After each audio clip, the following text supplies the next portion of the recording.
ছোটবেলাতে আমি আমার মায়ের সাথে বাজারে যাইতাম। প্রায় আম্মা আমাকে বাজারে নিয়ে যাইতো।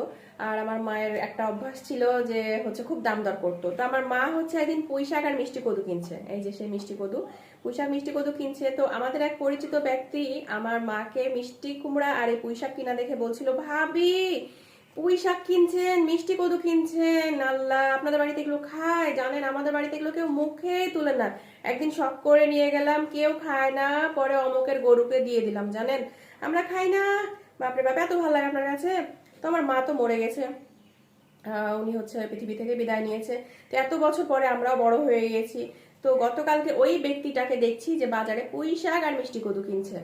তো আমি কাছে এগিয়ে গেলাম, যাওয়ার পরে দেখি যে তার বাজারের ব্যাগের মধ্যে পুঁই শাকের ডান্ঠি এরম করে বের হয়ে আছে। তো আমি জিজ্ঞাসা করলাম যে ভালো আছেন, এটা সেটা। তারপরে ও মা, আপনি পুঁই শাক কিনেছেন? আপনাদের বাড়িতে বলে পুঁই শাক কেউ খায় না।